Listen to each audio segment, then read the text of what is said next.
Marcus didn't even look me in the eye when he said it. Just flipped his iPad around like a bored waiter reading me the specials. We're streamlining, he muttered, like that explained why I'd been summoned at 3:17 p.m. on a Wednesday with no calendar invite, no agenda, and no warning. Behind him stood Janine from HR, arms folded, hair in a tight bun, eyes darting like she was watching a hostage negotiation from the inside. I blinked once. Streamlining? He gestured vaguely toward the door. It's not personal, just structural. That's corporate for you made me look bad in front of the board one too many times, and now you're being erased like a typo. Janine slid the NDA across the table. I didn't even get a printout of my severance summary, just a QR code taped to the side of the box they handed me. The same one I'd used 3 years ago to carry in a potted succulent, and a framed photo of my dog wearing a party hat. Now it held my keyboard wrist pad, a mug that said world's okayest analyst, and the residual dignity of a woman who'd given 9 years to smoothing out chaos that Marcus wore like cologne. Funny thing is, I didn't cry, didn't yell, didn't even flinch. I just stood there while he adjusted his AirPods and said, I have a 3:30. I hope his next call was to his ego, because that's the only thing he promoted this quarter. And hey, real quick before we dive deeper, 97% of you listening right now haven't hit subscribe. Do me a solid and smash that like button too. It helps our team keep digging up these stories instead of digging through HR portals. Appreciate it. Anyway, I walked out with my box, my exit badge, and the ghost of every all-nighter I'd pulled so Marcus could sleep soundly, thinking he was a genius. The intern didn't meet my eyes on the way out. Can't blame her. When she started 2 months ago, I was the one who taught her how to run cohort analysis without making the database cry. Now she probably thinks streamlining is a natural disaster you survive by ducking under your desk. I didn't go home. I went to the park across from the office, sat on a crooked bench that smelled like damp leaves and regret, and stared at the box on my lap. No thank you card, no farewell Slack post, not even a sad little cupcake with my name misspelled. Just a form letter, an NDA, and the distinct aftertaste of betrayal mixed with recycled coffee pod bitterness. A pigeon hopped onto the bench beside me, looked at my cardboard box, and pooped. Took that as a sign from the universe that things could always get more symbolic. So I did what any humiliated ex-corporate foot soldier would do. I pulled out my phone and opened LinkedIn. Typed a single message. To an old college friend, mid-level at some VC firm out west. It just said, I'm available now. And then I hit send, wiped pigeon crap off my sleeve, and started walking. The worst part wasn't the ghosting. It was the cheerful rejection emails, those little digital slaps with phrases, like we've decided to move forward with candidates whose backgrounds more closely align with our current needs. You mean someone cheaper? Or younger? Or someone who didn't have the audacity to make her boss look competent for 9 straight fiscal quarters? I updated my resume 17 times in 2 weeks. Changed streamlined cross-functional collaboration workflows to aligned multi-team operational cadence. Don't ask me what either phrase means. Corporate speak is just mad libs with buzzwords and trauma. Every coffee chat was the same. A polite head tilt, a flat oat milk latte, a too long pause when I mentioned my last role, then the classic pivot, well hey, if I hear of anything, I'll pass your name along. Spoiler, they didn't. By week 4, I was one lukewarm cappuccino away from applying to be a barista. At least those jobs came with tips and honesty. Then came Rachel, college friend, former debate partner. Now some kind of ops lead at a venture firm that described itself as hands-on and strategically disruptive, which in VC land means we break stuff then write Medium posts about it. We met for drink, no lattes, thank God. Just straight gin and awkward small talk. Still with what was his name? She asked. Marcus. Oh, right, she sipped. He always seemed shiny. I raised an eyebrow. Like a polished turd? She laughed, choked a little, and then said, we actually might need someone. Not full-time, but advisory. Cleanup work, portfolio audit stuff, NDA level, technical cleanup, I asked, trying to sound casual while my soul sat up and begged like a golden retriever. Yep, some of our investments are inefficient, bloated. We need someone who can spot rot. Rot. Now there's a word I understood. 2 days later, I signed the NDA. It was modest pay. Hourly, no benefits, no titles, just full data access and a spreadsheet of review targets. One stood out, labeled only Project Hemlock. It wasn't until I got the Slack export that I realized what it was. Messages loaded slow, like my laptop knew something I didn't. At first, it was just usernames, strings of random initials and timestamps. Then a channel name flickered into view, #Q4rockers, and then I saw his name. Marcus? I sat still, staring at the screen, heart doing this weird jazz drum solo in my chest. The export loaded another thread. Marcus, let's massage this a bit. Slide 12 still looks like a dip, and there it was. Project Hemlock was my old company. They didn't know it yet, but I did. And suddenly all those humiliating coffees and dead-end job apps felt like gasoline.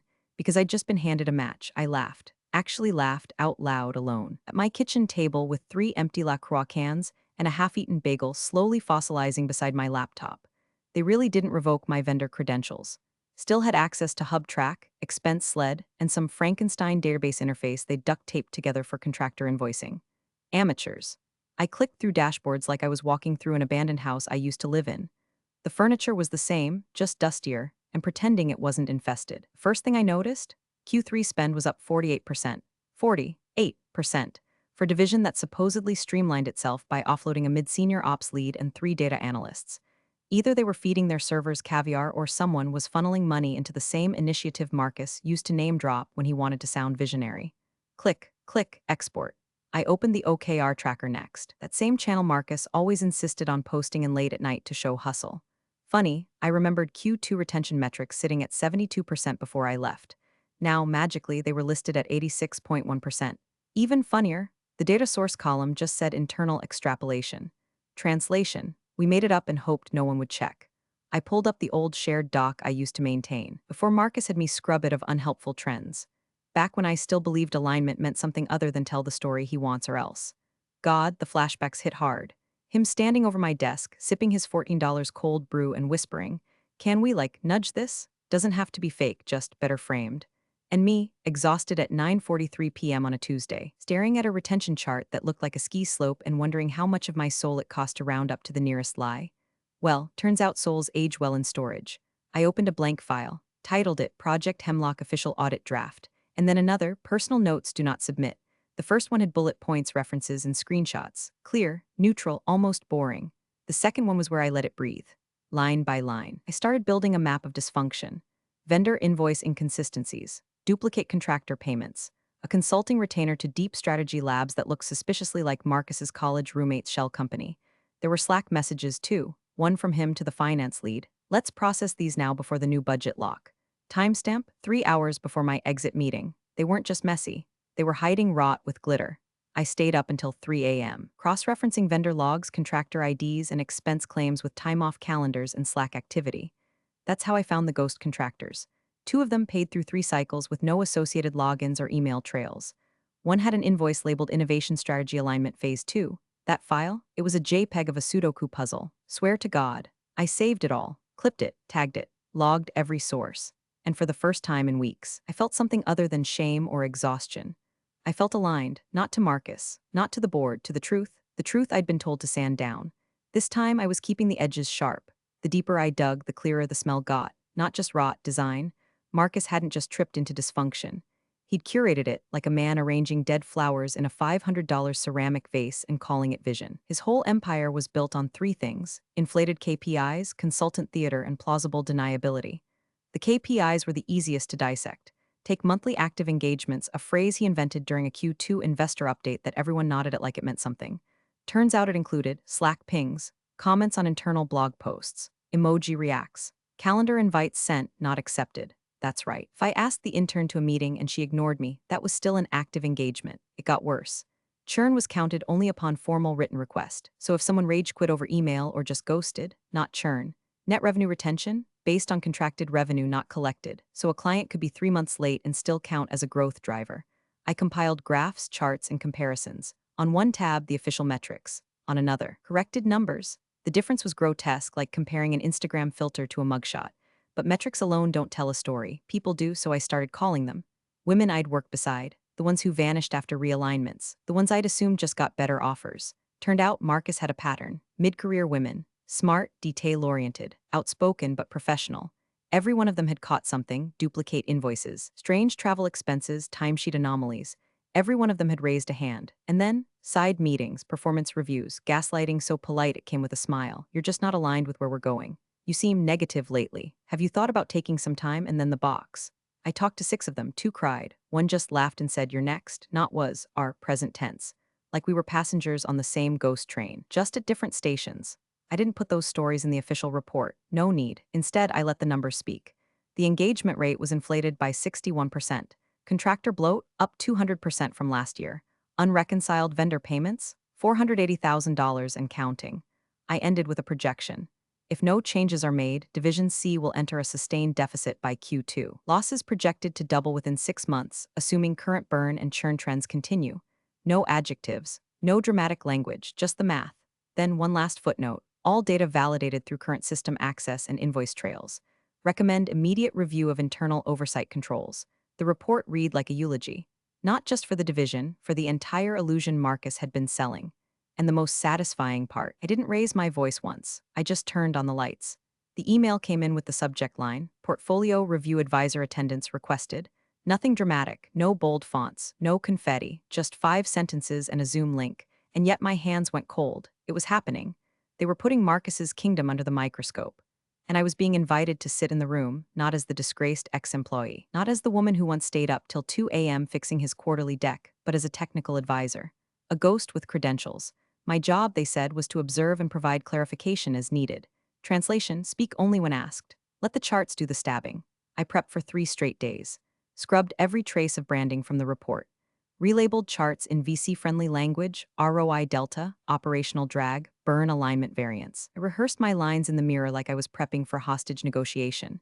Based on available vendor data, the model assumes a 12-month forecast with no additional spend buffers. Contract redundancy appears to be a systemic risk vector, corporate poetry.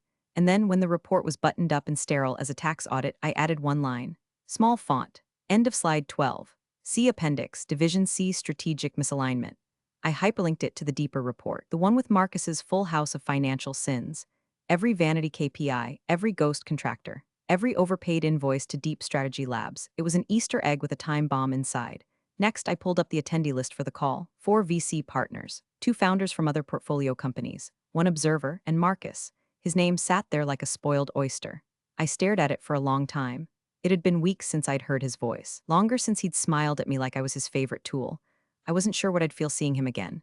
Anger, smugness, sadness, but no, what I felt was readiness. He could recognize me or not, acknowledge me or pretend I was just some clipboard in the corner, didn't matter, the data would speak. The questions would come, and when they did, I'd be right there, waiting, quiet, but not silent. The call opened with the familiar jingle, 4 synthetic piano notes I'd come to associate with anxiety sweats and performative optimism. Boxes loaded, backgrounds varied. One partner sat in a sleek office with framed startup exit logos behind him, another wore a hoodie in what looked like a wine cellar. One founder had a baby strapped to his chest, gently bouncing like it was his 4th investor call that day. And then Marcus appeared. Same smile, same posture. Hair just a little more desperate. He was in what used to be our all-hands room, now converted into what he probably called a leadership pod. He leaned forward, elbows on desk, and opened with a line he'd used 100 times before. Great to be here. Excited to walk you through some of the wins we've been stacking this quarter. Stacking wins. Jesus. I muted my mic before I snorted. The lead partner, David, mid-50s, notorious for cutting CEOs off mid-sentence when they veered into buzzword territory, just nodded. Let Marcus talk. For 6 minutes, Marcus laid it on thick. Customer engagement is up 20% quarter over quarter. We've doubled down on contractor flexibility to scale faster. We're seeing early traction on our enterprise pipeline. If you squinted hard enough and ignored every definition of those words, it almost sounded real. I sat still, camera off. Just a gray bubble in the corner of the call labeled Technical Advisor LR. He hadn't clocked me yet, or if he had, he didn't show it. Then David cleared his throat. Appreciate the overview, Marcus, he said, voice neutral but heavy. We've been reviewing all divisions for alignment and efficiency. A few are looking very strong. He clicked to the next slide. Division A, for example, exceptional retention and clear ROI growth. Division B, a few kinks. Promising burn control. Marcus beamed like a man waiting for a compliment. David didn't smile. Now, he continued, we'd like to spend a bit more time on Division C. Based on the advisor's report, there are some deeper issues we need to understand. You could feel the shift. One of the founders leaned forward. The guy with the baby stopped bouncing. Marcus's face twitched, just a flicker, like a glitch in a well-rehearsed loop. I'd be happy to clarify anything, he said quickly. We've been iterating fast, and David raised a hand. Not angrily, just firmly. We'll get there. But first, I'd like to walk through a few of the key findings. He clicked again. Slide 13, spend trends vs revenue trajectory. And there it was, my graph, the one that looked like a seesaw built over a sinkhole. Revenue flatlined, spend hiking like it had something to prove. I watched Marcus blink twice. His hands moved out of frame, probably adjusting his posture, the way he always did when he was about to talk his way out of something. But David wasn't done. In reviewing this, he said, we noticed several areas of concern: ghost contracts, vendor bloat, metric inflation. A pause, just long enough to sting. And per the advisor's report, if unaddressed, Division C is projected to double its losses within 6 months. Silence. Marcus opened his mouth, closed it, then said, wait, his report. David glanced at his notes. Yes, our technical advisor, LR, and then I unmuted. Actually, I said, turning my camera on, that would be her report. Marcus's face drained. He stared at the screen, lips parted like he'd forgotten how to form words. "Hi, Marcus," I said, calm as a guillotine.